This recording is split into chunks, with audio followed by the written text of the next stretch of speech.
Halo, Assalamualaikum warahmatullahi wabarakatuh.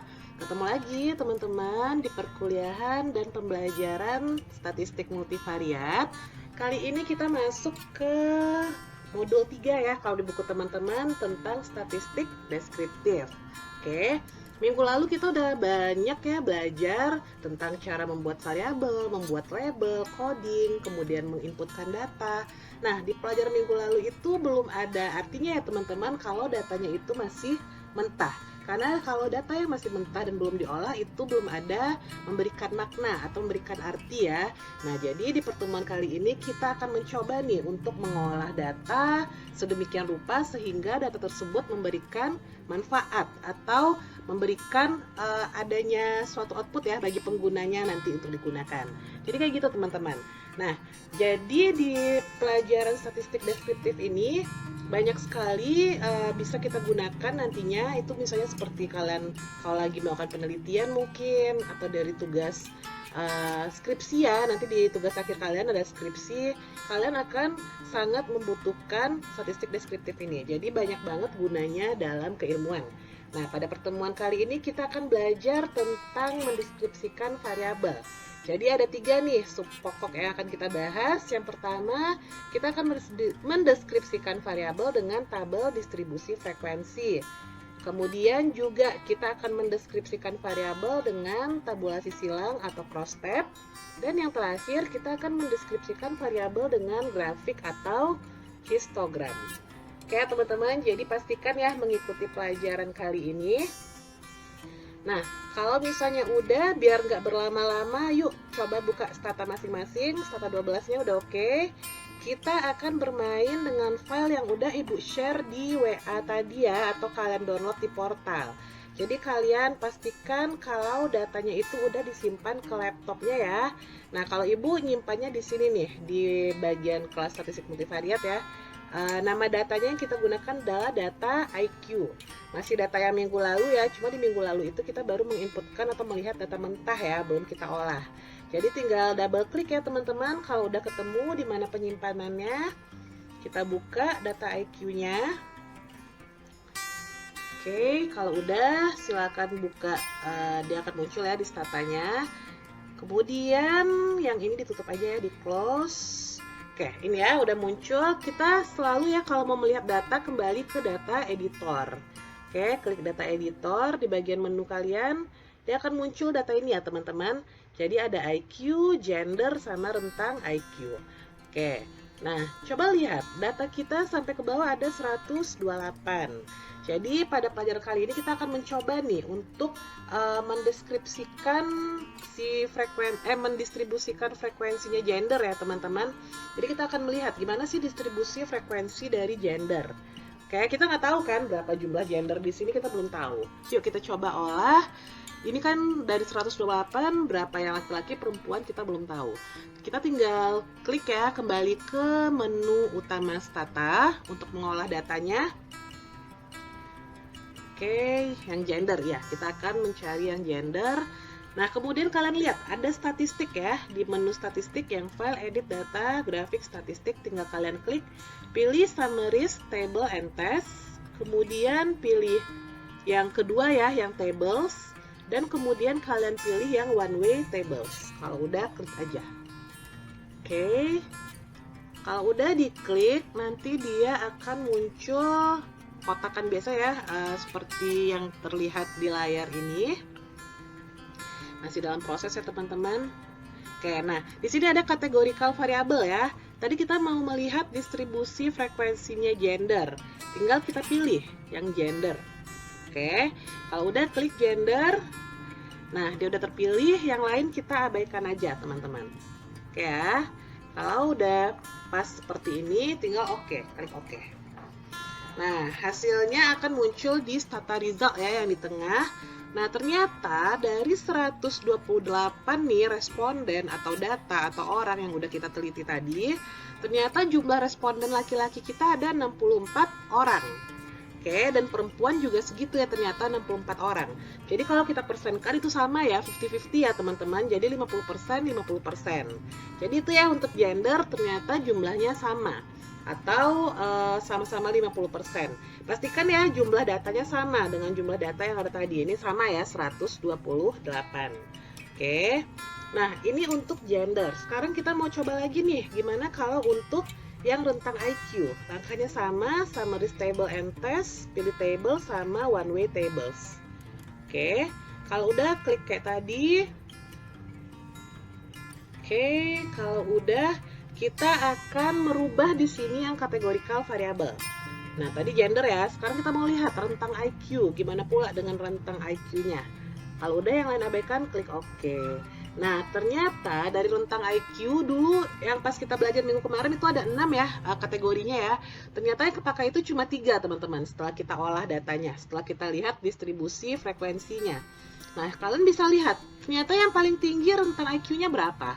Yap, yang paling tinggi itu adalah di rentang IQ yang tinggi ya, itu frekuensinya 66 orang. Sementara untuk yang normal itu 48 ya teman-teman. Oke, dan yang superior 14 orang. Kalau kalian iseng nih nggak percaya sama aplikasinya, coba deh jumlahin, sama nggak jumlahnya 128. Jadi dari sini kita bisa menyimpulkan dari 128 data responden atau orang, ternyata mayoritas yang kita teliti itu IQ-nya tinggi ya, sebanyak 66 orang atau sebesar 51,56%. Gimana teman-teman? Bisa dipahami untuk distribusi frekuensi ini? Kita udah coba melihat untuk gender sama rentang IQ ya. Gimana? Paham? Kalau udah paham bisa langsung ikutin ya di aplikasinya juga ya. Oke, sekarang kita coba nih untuk yang kedua. Yang kedua kita akan mendeskripsikan variabel dengan tabulasi silang atau cross step. Nah, kira-kira gimana ya hasilnya? Nah, kalau untuk ini kita berarti kalau silang berarti antara dua variabel ya. Kalau tadi kan per variabel, gender aja, kemudian rentang IQ aja. Sekarang kita menyilangkan keduanya tersebut, teman-teman. Oke, kalau udah langsung balik ke stata. Oke, kemudian kita coba lihat di layar stata kita ya, yang layar stata utama. Yap, kita akan menyilangkan gender sama rentang IQ. Oke, kita pilih, caranya nanti akan sedikit berbeda ya untuk cross step ini, deskripsi cross step. Oke, karena kita belum tahu ya teman-teman siapa nih yang banyak, perempuan itu di rentang IQ mana, laki-laki gimana. Nah, caranya tinggal klik statistik, kemudian summary table and test, kemudian pilih yang tables, dan kita pilih yang table of summary statistik. Oke, kalau udah klik aja. Nah, di sini kita akan memilih row variabelnya, kita bikin aja yang rentang IQ teman-teman. Oke, di row variabel kita pilih rentang IQ. Dan di kolom variabel itu centang ya, kolom variabel kita centang. Oke, kalau udah dicentang dia nanti akan muncul ya, bisa kita masukin di situ. Kita pilih di sana gender karena kita mau melihat cross step antara rentang IQ dan gender. Oke, kalau udah kita ini pastikan ya harus sama. Kita ke menu, ini nggak ada yang di otak-atik ya, kita langsung ke menu option ya teman-teman. Jadi ada main, tadi udah kita rubah, sekarang kita lihat menu option. Nah, di menu option ini pastikan kita mencentang yang add row total sama add column totals. Oke.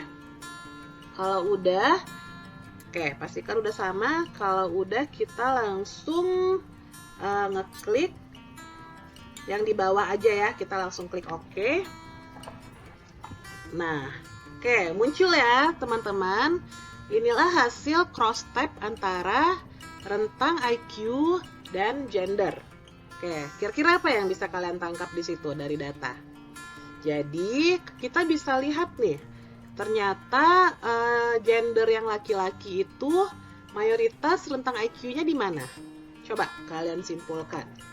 Yang rentang IQ untuk yang laki-laki itu mayoritasnya adalah di rentang IQ yang tinggi ya teman-teman. Sementara kalau untuk yang normal dia ada 11 orang, kalau yang tinggi 45 orang, dan superiornya ada 8 orang. Nah, ternyata kalau untuk perempuan justru dia banyaknya di yang normal ya ternyata. Yang normal itu sebanyak 37 orang, kemudian yang tingginya 21 orang, dan superiornya 6 orang. Nah, jumlahnya pastikan lagi sama nggak? Nah, kalau di sini sama ya, sama-sama 64 tadi ya, sesuai sama yang di awal ya. Jadi seperti itu teman-teman untuk cross step, untuk frekuensi distribusi silang atau cross step. Gimana? Teman-teman udah mulai paham?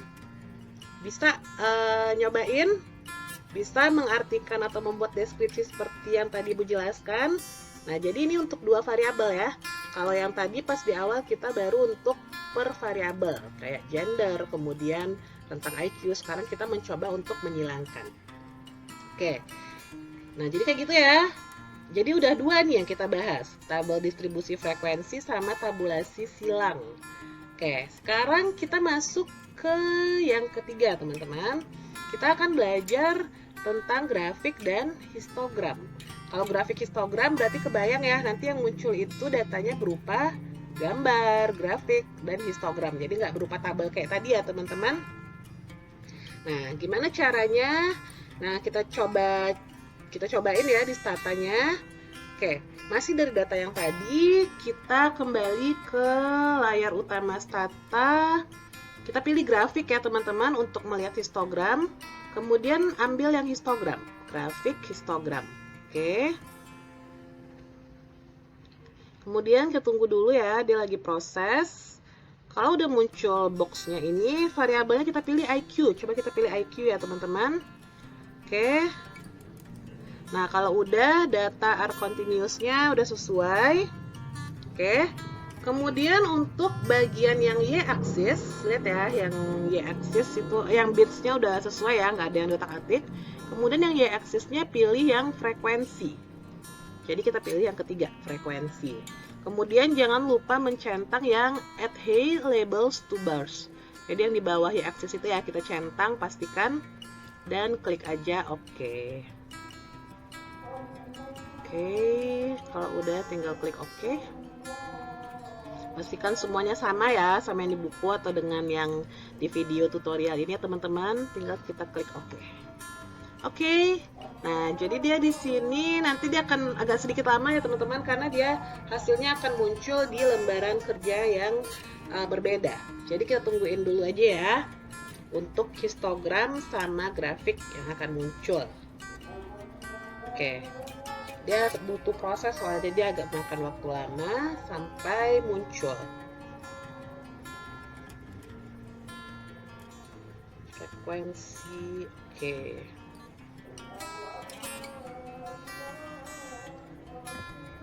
Oke, kalau kalian ada yang kencang laptopnya mungkin udah muncul duluan kali ya. Nah, kali Ibu nih baru muncul. Ini grafiknya teman-teman. Kelihatan ya grafiknya. Jadi membaca grafik bisa ya teman-teman. Yang di bagian bawah lihat. Kalau yang di bagian bawah itu dia yang IQ ya. Ada 90, 100, 110, 120, 130. Nah, kalau di bagian kiri itu yang frekuensi. Frekuensi itu tadi jumlahnya ya. Nah, jadi teman-teman bisa lihat nih, ternyata yang paling banyak itu ranknya adalah di 110 sampai 120 ya. Tadi kan kelihatan ya, kalau untuk yang paling tinggi laki-laki itu di rentang IQ yang tinggi ya.